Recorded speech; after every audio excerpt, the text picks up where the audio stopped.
Hello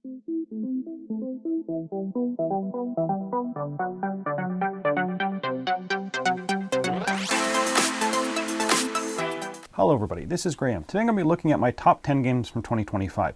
Now I did something slightly different for this list. They're put in order of basically how much I want to get them back to the table. This may be because I absolutely love the game or feel I need to play the game a bit more to see what I really think about it. So that has my top 10 kind of split into two halves. The first half are games I want to get back to the table to see what I really think of them. I've played them, maybe a few times and I see something in them, but I need to know more about the game.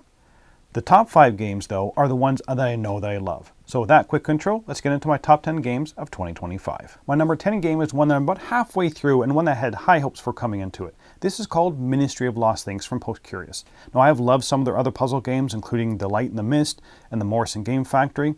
This one has you acting as an agent for the Department of Returns, basically tasked with locating and returning sentimental lost items. Now you're going to be going through a series of transmissions which all revolve around progressing the story. Each transmission has a series of logic or tactile or maybe wordplay heavy puzzles to solve before you can kind of move on to the next transmission. Now, like the other post-curious puzzles I've done, the story is almost as important as the puzzles in this one.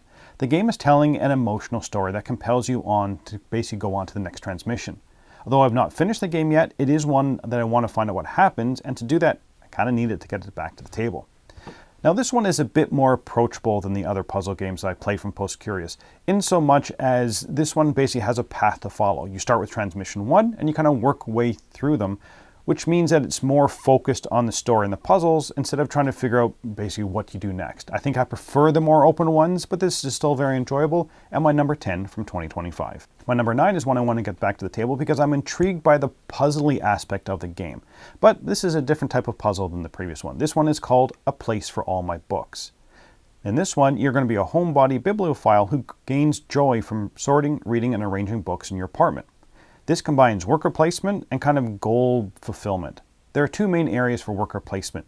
In your apartment, there are going to be places about rearranging your books to meet your personal goals and hopefully some shared goals. Often you want to kind of store all these goals up at once, so when you take the admire action, you can fulfill many of the same time and maybe save some actions. Taking actions in your apartment increases what's called your personal battery, which you need to take village actions. The village actions are where you can get and maybe exchange your books. Now, I like this game that has an interesting flow to it. Every time a player goes to the village, the sun tracker advances, and this is the timer of the game. I always like when players control over the end of the game. It adds a little pressure to achieving your goals if you see other players kind of returning to the village to get those last books to finish maybe some of their projects. I also like that there are public and private goals, and I found the kick-out mechanism in the village a nice touch. If someone takes a worker placement spot in the village that you're at, you get pushed to the village park and actually gain some social battery back. I like the ebb and flow of this one and why I want to get back to the table for further plays and why it's my number 9 on this list. Number 8 is definitely a larger game than the previous two, and one at the first play or two I wasn't exactly sure what I thought about it, but as I played it more I started to come more, maybe change my mind. This one's called Transgalactica. On my first play or two I actually kind of disliked the game. I think more because the horrible rulebook and the vagueness and just plain omissions of the rules made playing the game kind of more work and frustration than enjoyment. But I thought I saw something in this game. So much so that I actually came back to it several more times. In Transgalactica, players are competing for influence over the Galactic Senate through exploration, technology, and resource management. The core of this one is worker placement. There are 8 worker placement spots around the board, mainly tied to going up various tracks and then taking those actions. The interesting aspect of the game is that you're going to be taking actions with your captains, but you can also take secondary action with your captains or crew. Each time a player takes one of those action spots, they essentially block it off, but the other players do get the opportunity at that time to take the same action, just a slightly weaker version. I do like that main mechanism of worker placement with the possibility to follow. You want to take all the actions every round, but you only have so many workers, so to use them to take secondary lesser actions, or maybe try and get them to take the main actions.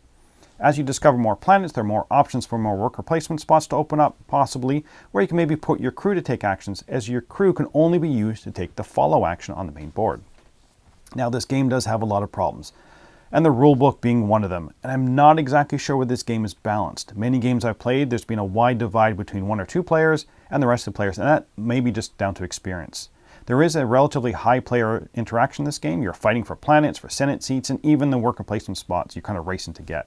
And I'm still not 100% sure how I feel about this one. So I need to get back to the table a few more times, and that's why it's my number 8 on my list. Number 7 is actually a roll and write game that I was kind of not expecting to enjoy as much as I ended up doing. This one is called The Hobbit, There and Back Again. Now this is a scenario-based roll and write game where players will draft dice to build paths, gather resources, and magic across 8 Middle-earth adventures. Now I don't play a lot of roll and write games, but there are a few people in my game groups that kind of really enjoy Lord of the Rings games, so I always kind of keep an eye out for that theme. Now this one I found more enjoyable than many of the roll and write games that I've played, mainly down to that kind of 8 different scenarios. The fact that the basics of the game are the same. You're going to be rolling usually 5 dice and taking turns drafting them to fill spaces on your board. 3 of the dice are just path dice, which means you need to be drawing paths from your starting position to whatever the scenario goal tells you is the destination. The other 2 dice are resource dice. They're swords, bread, which you always seem to need to feed your hungry party of dwarves. Elves? Dwarves, yes, dwarves. And Gandalf hats, which usually have you fill tracks in on your board for bonuses. Each scenario will have different objectives and requirements, and this keeps it interesting from game to game. Now, I have not yet played all 8 scenarios, but the ones I have played, I've actually quite enjoyed. And for such a simple mechanism set, they offer different approaches to the game. And I always appreciate the fact that just because you ended the game doesn't necessarily mean that you won. There's usually several ways to get points during the game, and it won't be until all players have added up their points will you see who actually won that certain scenario. Now, since I have not finished, I am looking forward to get this one back to the table, and it comes in at my number 7. Next is my 6th most eager game to get back to the table, and this one is called Super Monday. Players lead a noble family to expand influence across Frederick II's empire by building castles, recruiting allies, and issuing decrees. Now the main mechanism in this one is just card play. You have a hand of cards each round, and you're either going to be playing them beneath your board on a slot to perform the action of the card, or you can play the card face down to just take one of the 2 actions associated with that slot. Now, the actions associated with the slots are pretty useful, and you'll often be in a dilemma as to whether you should be using your card for its ability or foregoing the ability and using one of the slot actions. The slot actions are the basic actions of the game that you need to be doing. Building up your castle, issuing decrees, which is going to alter the makeup of Frederick's court, which can be a fairly major way to get points or actually keep points away from other opponents. The slots also allow you to maybe get better cards into your deck or move up tracks. So that those slot actions are not like a secondary, it's better than nothing actions, but are key to your progression in this game, which I enjoy. The game ended up not being exactly what I had thought it was going to be. It's much more, I don't know whether straightforward is the right word here, but maybe more of a standard than I thought, which is not a bad thing. We've seen everything in this game before, but I do like the implementation here and kind of the mix. It's a very good mix of mechanisms. I've kept thinking about this game after I played it, and I want to explore it more, kind of at different player counts, and I need to basically replay it some more. And it's for that reason that I want to get it back to the table, and it's my number 6 on this list. Number 5 on my list is where it all changes. The first 5 are ones that I've played a few times, and I know I see something I like in them, but kind of need more place to really make up my mind. My top 5 ones that I've played enough to know that I really like them. So the game in my 5th spot is Tianxia. This game takes place around 260 BCE during the Warring States period of ancient China. Players will vie for prestige by balancing governance, trade, diplomacy, and defense. And it's that last part, defense, that sets this Euro apart for me. The defense of China is a cooperative piece of a competitive game.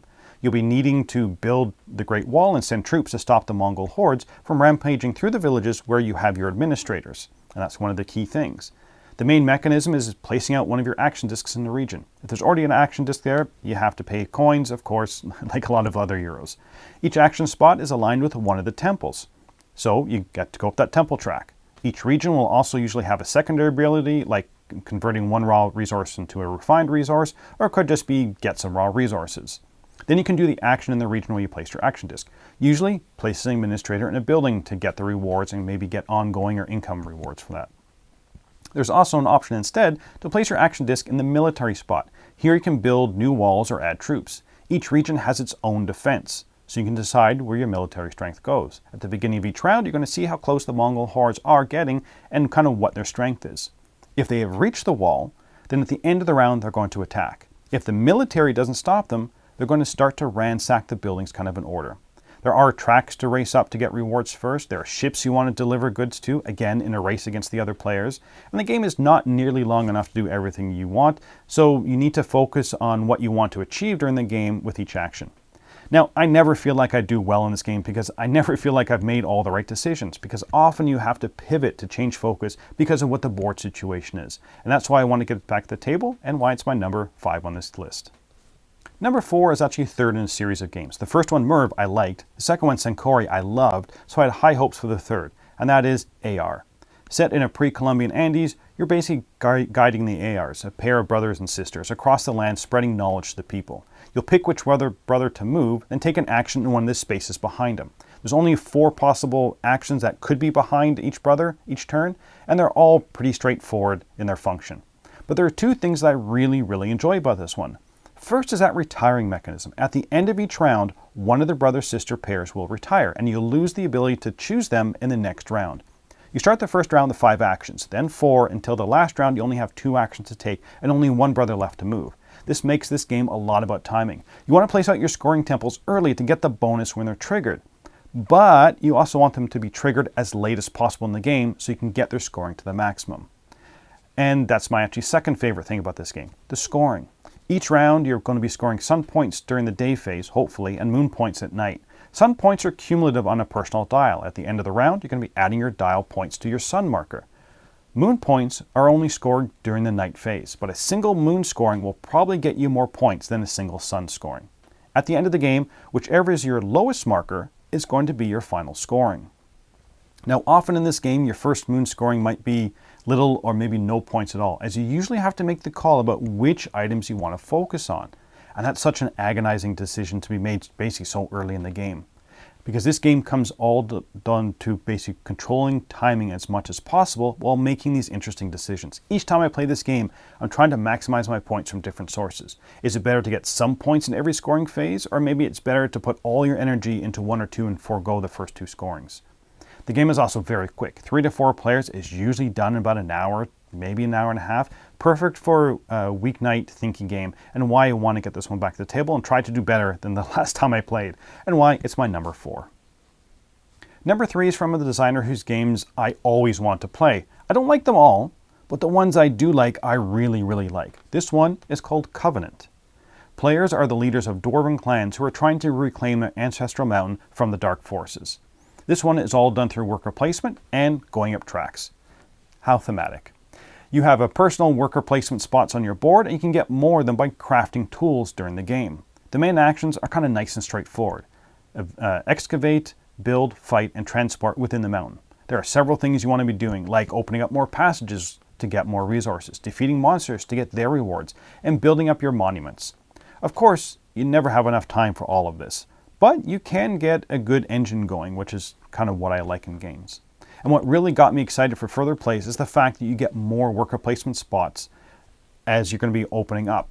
And that's also going to open up more scoring opportunities. Each column of actions will increase your scoring for that column. So aligning that with the actions you're taking is kind of a really fun puzzle. There are also personal objectives, but you can only score them if you've achieved high enough on various tracks. In addition to the fun of scoring, your workers can also be upgraded, which is something I always like. They start off at level 1 miners, but can get all the way up to level 4. And the stronger the worker, then the stronger the action you take with it. And you probably won't be able to get all your workers up to that level because you only have 3 eras to complete it all. Now, it's a fun game that I'm thoroughly enjoying. I can't wait for my next play, and why it's my number 3 on my list. And my number 2 game that I want to get back to the table is one that even after the very first play, I knew it was going to be right near the top of my games for 2025.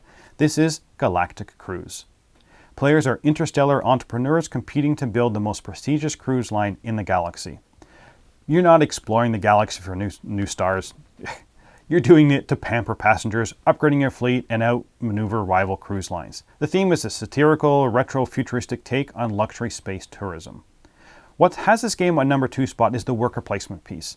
There is a network of worker placement spots, and when you place a worker, you can use the adjacent spaces by using technology tokens. Using your own tech is fine. Using other players costs resources unless you have a high enough reputation. This means that when you place a worker, you have access to the actions from the space that you place them on, and hopefully connected spots. Now, you still only take 2 actions, but you could be using maybe from your spot and maybe an action from an adjacent spot. It's such an interesting idea. Add to that the bumping mechanism. Spaces are not blocked. Placing a worker on an occupied space bumps that previous worker, rewarding its owner with maybe some resources and points. All these worker placement spots are basically in aid of building out and launching your luxurious cruise ships. Each floor has a different function in your ship, and you want to make sure that you match passengers with what your cruise ship offers. As your cruise ship travels, you should be hopefully reaching destinations on your itinerary, which will mean your passengers score, if you have a matching floor they want to use. This is one of those games where there's a lot going on, but it's not unmanageable, and it's just my sort of game. I can't wait to get this one back to the table, and why it's my number 2 game. And for my final game on this list, this is a board game implementation of actually a video game. This is Elder Scrolls Betrayal of the Second Era. This is a big game in many senses of the word. It comes in a huge box, lasts maybe 2 to 4 hours long. The tutorial book is 30 pages by itself, and the full rules book is over 80 pages. I was a bit wary before I bought this one because I love the video game series and have poured many hours into several of them. I've been burned by other video game adaptations where they relied solely on the IP and left the gameplay as subpar. There's been a few good ones, but on a whole, there's been a lot of mediocre to bad ones. Luckily, this is one I can get behind. This is a sort of campaign game, which is slightly becoming a red flag for me, but the campaigns are only 3 sessions long. Players take on the role of adventurers from various guilds, exploring regions, completing quests, and shaping their characters across a branching narrative. You'll be rolling dice, delving, exploring dungeons, and of course, fighting the baddies.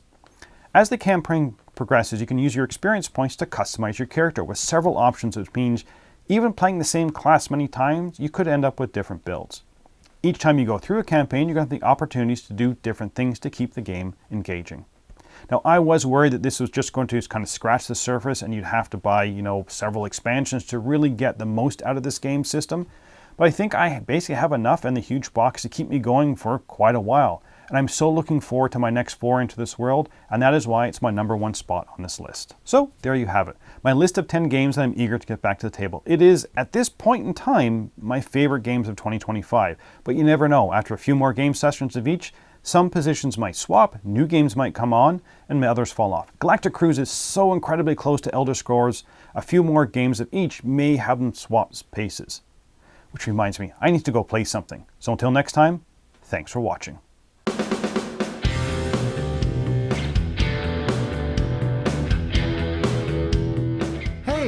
Thanks for watching another video here on the Dice Tower.